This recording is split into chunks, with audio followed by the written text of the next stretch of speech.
Hello and welcome back to my RC channel. I am AndyRC and today I'm going to be checking out the Diatone Tyrant S from Banggood.com. This is actually quite an old model. Now I say old, it's about 9 months old, and in this hobby that is classed as old.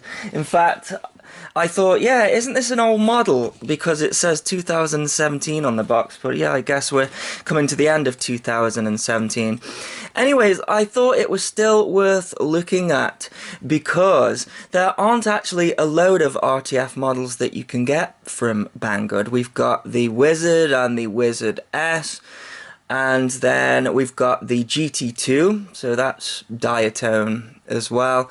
And then you've got the little micro RTFs such as the Lizard, but yeah, not a lot of options when it comes to the RTF stuff. I think Banggood's more about components and stuff rather than their RTF models. But yeah, I wanted to take a look at this one because the price isn't too bad. I think at the making of this video it's about £153, but I'll link it in the below because the prices change all the time. This is actually the plug and play model, so I've had to add a receiver for it here. And another reason I wanted to check this one out is I've never had a low profile H-frame. I guess you could call it a H-frame. It's kind of like a reversed dead cat because the front arms come out like an angle like that and the back ones are almost straight. So yeah, interesting design, I think. And I guess by today's standards you would say it's quite a heavy model. It weighs 383 grams without a battery, and it doesn't come with a battery, so I'm going to be using a very early 2017 4S graphene battery, and it weighs 550 grams like that, and that is without a camera. So yeah, you can put a Session 5 on here, no problems, but yeah, it's going to be a pretty heavy model when you do that. But looking at the specs of this one, I think it still does stand up to what we have got out here today. It's extremely good quality, as you would expect from Diatone. We've got nice shiny carbon here, and very thick carbon as well. I think this is 4mm. And it has got all the bells and whistles you would expect, such as an on-screen display. We've got a built-in VTX here, so that's what this board is here, and a F3 flight controller. They call it the Fury F3 flight controller, I think. There you go, Diatone Fury F3. Except this one has got Betaflight on-screen display. It says Multi-Wii on-screen display here, but yeah, I don't know if they've updated it, but you can go in there in Betaflight and change the on-screen display, so I've gone and done that. So that is pretty cool. We've got the nice Diatone motors, so they're 2205, 2300 kV, and they are the Edge Racing, which I think is a Sunny Sky motor. They're a really nice motor. They've got the hollow shaft, and we have got these 5-inch propellers that you're given. They are 5042. They just seem to be unbranded. Very sharp. Be careful with that. Of course, the propellers, they are a disposable part of the quadcopter, so I don't pay too much attention to the props that come with the models. In fact, you only get given one set of props with this one, and the nuts, they all tighten the same way. They're locking nuts though, so that is fine. So I've put those on there. The ESCs are nice, and what I like about this, they're Diatone branded as well, and they have actually put the amp rating for different batteries. So it says here for a 3S they're rated to 35 amp with a max burst of 55 amps, is that? And then on a 4S it says 30 amp with a max burst of 55 amps. So I quite like that. They're BL Halley S ESCs. They're running D-Shot 600, and they soldered directly into this very nicely recessed power distribution board that have got all sorts of connectors on it. Everything is connected really nicely. So the only things that I'm not too keen about is the camera. It's a CMOS camera. It's on a nice little hinge here. And CMOS cameras aren't always end of the world, but yeah, this one looks like it's a little bit old, and I'm not too sure about the lens either. It has got a 3.6mm lens, which is quite narrow. So we'll have to see what that is like. But one good thing about this camera is it has got a Runcam connector, so it's a 1.25 pitch 3-pin JST. So if I wanted to switch this out for a Runcam, that'd be very easy to do, but of course that would be at a further expense. Not too keen on this 2015 style Cloverleaf antenna that you are given here. Of course, I'm going to be swapping that out as well, probably for a Omway to match the ones on my goggles here. And we've got a X215 connector at the back here, and I thought, well, that's quite nice, but actually, if you don't have a battery with a long lead, you can't actually get it to fit in the back there, because the antenna gets in the way of going straight over the top. So if you're using, like, say, I don't know, one of these R-line batteries, you'd have to sit the battery right at the back, and that might upset the balance. So yeah, that's why I'm using this fairly old Turnigy graphene. It's a 1300 4S, but that's a small thing. One thing I noticed as well is the ESCs aren't held down by anything, so it might be worth putting some sticky pads under there, or maybe some cable ties. So you're also given a battery strap, and I'll look at some of the other things that you're given in the package in a moment. Back onto the VTX, and it's a switchable VTX. It switches from, let's have a look, so here is the manual here, so they're calling it the Diatone SB series VTX. And it switches from 0 milliwatt, 25 milliwatt, 200 milliwatt, and 600 milliwatt. It's a 48 channel VTX, and we have, it's a little bit tricky, but there is, let me plug this in so I can show you. We've got a little LED board that tells you the channel and the band, and then so there's the little button there, and then we've got a blue and a red light, and that tells you the power of the VTX. So when the red light is off, it's at 0 milliwatt, and then when it is blue, it's 25 milliwatt. When it is red, it's 200 milliwatt, and when it's blue and red, then it's 600 milliwatt. So yeah, you have to remember that combination. So as well, on the button there, it's a little bit tricky. So if you press the button with a quick burst, then that'll go through the 8 individual channels of the band, and then it's a 2-second press, and that'll take you through the individual bands, but you have to count 2 seconds. So 1, 2, let go, it changes. 1, 2, let go, it changes. And then to change the power of the VTX, it's 1, 2, 3, 4, 5, let go, and it changes. If you want to change it again, 1, 2, 3, 4, 5. So it's not a case of you can just hold it until it changes. You have to actually count the number of seconds. Not a big deal, but it's something to bear in mind. So I've added a receiver to this. You're given a load of cables to do so, and that just plugs into there. And I'm using an XM Plus here, and it does tell you on the diagram here. So you've got ground, 5 volt, PPM, and S bus there if you want to connect that up, and it's not detailing a 3 volt actually, so yeah, that might be important to you. If you are running Spectrum, you would think that would be on the other side, but that is the USB connector, so maybe we are limited to a 5 volt receiver with this one, which, well, that is fine by me. Let's see what it says down here. So that's 5 volt too, that's 5 volt. We've got a buzzer, so yes, it's got a built-in buzzer, which is nice, but I'm not seeing anything that says you can use a 3 volt. So yeah, looks like we're stuck to 5 volt there, but not a problem for me. Let's take a look at the other stuff that you get in the package, because with Diatone you usually get loads of stuff. So looks like we have got a installation guide, is it? Let's have a look what this is.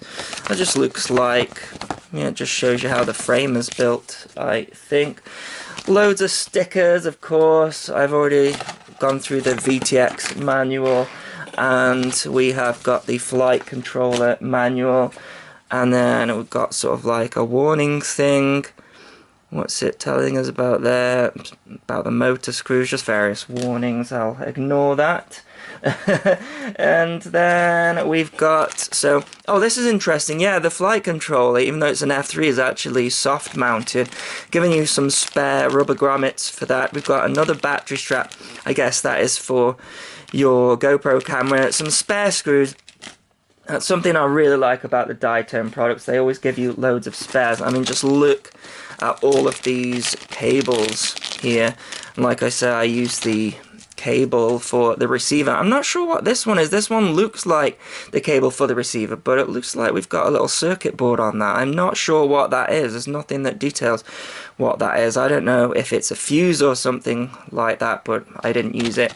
Yeah, loads of different connectors, spare connectors, I guess, for ones that have already been used in the copter, because I can see them all here and stuff. So that is really nice, and that is about everything. The Betaflight setup was really easy. As I say, it's set up for D-Shot 600. I've left the stock PIDs on there to try. I've just changed the rate to 0.8. I've moved some of the on-screen display around. I've put the command into the CLI. It is set small _ angle equals 180 so that I can arm it no matter the angle. It's just something I like to do. And yeah, as I say, the target is Fury F3, I think, and it came flash with Betaflight version 3.16, so it does look like they're updating this thing as they are still producing it, so that is good to know. I've set up my usual modes, so yeah, I'm using the Taranis, of course. I got it to arm on this one, which is the AUX 1. I've got 3 modes, so angle, horizon, and acro and air, so I put air mode in there. And then on the AUX 3, I set up a buzzer. As for the FPV, you're going to need some goggles. I'm going to be using the flagships here. These are the Fatsharks Dominator HD3s with the Real ACC Pro Plus Diversity module, a on-way Cloverleaf antenna. I've actually got the Bandicoot linear antenna plugged in at the moment, but I'll switch that out for the right-hand polarized patch antenna for diversity, and I'll be recording it with the built-in DVR of these goggles. So I think the first time I saw this guy was on UAV Futures, and I do believe it is one of Grumpy Trev's favourite models. So let's see if I agree. Fairly windy day here today. Shouldn't be a problem for this guy. Let's go for the punch. Did you hear that? I scared all those birds away from the noise.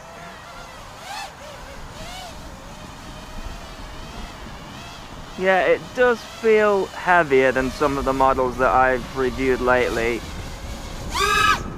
but it's still got the power. It's gonna cut through this wind, no problems. Oh man, I hope it is. Let's go for acro. Seems alright.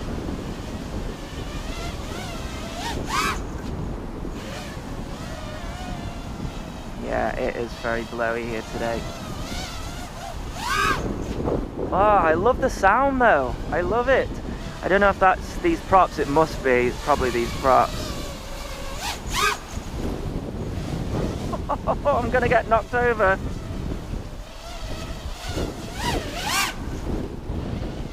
Oh yeah, that's nice. Well, Trev, I think I agree. Nice line of sight.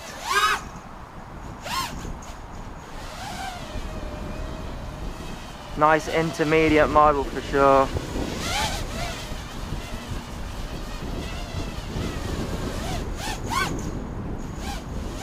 Really snappy. Tune seems alright, line of sight. As always, I'll reserve my opinion for the FPV flight. What I like about some of these bigger models is much better for orientation. A like the all black colour scheme with this one as well.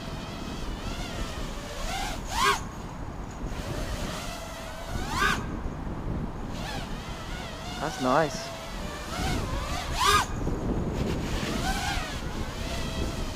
Even in this strong gale force wind, it's performing,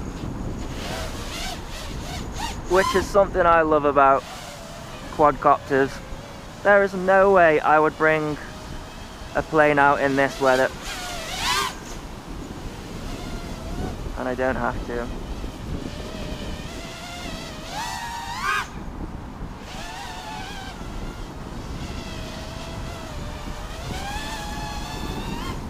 Wow, nice. Well, I think it's past the line of sight test. That's the punch again. And my battery's probably getting a bit low. I can hear the buzzer going off at the top there, so let's go in for a landing. And let's get and do some FPV. So for me, the tune needed a fair amount of work. Now, you need to bear in mind a few factors. First of all, I was flying the copter without a GoPro, so maybe it is tuned to have the extra weight of that as a factor. I found that it needed a ton of eye gain because I was getting the copter pitching quite a lot under throttle, and it needed a lot of D also on the pitch as well. I know some people might say that's too much D, but it flew fine like that. It's what it needed with this particular balance. So I'll overlay the PIDs here and you can take a look at them, but you need to bear in mind that I'm not running a GoPro. This is running version 3.16, so I would advise to upgrade to 3.2. You'll just get better flight characteristics. And I try not to moan about the weather as much as possible, but the winds here, they were up to about 20 mile an hour and they were gusting up to 27 mile per hour, so that definitely makes a difference when you are tuning a copter. So yeah, I apologize if you use these PIDs and they don't work for you, but on this particular day with this setup, I found the tune quite nice, what I came up with. So as for other things, the camera, yeah, the narrow field of view, it did take me a little while to get used to, and when I was doing these inverted yaw spins, I was ending up pointing the wrong direction because I wasn't used to the field of view and the copter was getting blown back quite a bit. There's just a tiny little bit of noise filtering through to the system, and that was there no matter what. So it's not coming from the ESCs, might be a little bit of maybe RF noise coming from the flight controller or a regulator or something like that. And yeah, the dynamic range of the camera, not too hot compared to a CCD camera, so that's something I'm going to be doing. It's an easy fix. You can see I'm pointing up at the sky there and the ground goes fairly dark. In fact, it looked worse in the goggles, but of course you can adjust the brightness and contrast in the goggles, so I might have had that slightly wrong for this particular day. Tiny little bit of Jallo as well, with it being a CMOS camera, so yeah, for me that's going to be a quick win, just switching out to a CCD camera, maybe even a micro, so that it's a little bit lighter. But other than that, yeah, it flew really nice. I think this would be a good intermediate model, and I think the price is coming down on this one. I can see it coming down as well with it being an older model, so I'd say it's one to keep an eye on if you are interested in it.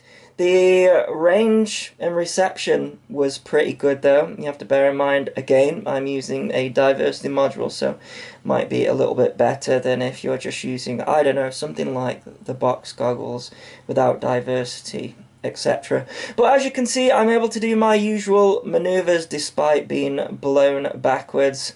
I'm doing my knife edge flips and loads of rolls and things. Flight time about 4 minutes and about 3.5 minutes with vigorous throttle, so not too bad. Yeah, I think it's still a good model. I'll put a link in the description if you wish to get one, and I'm going to come in for a landing. So as always, thanks so much for watching. Please continue to subscribe. Cheers.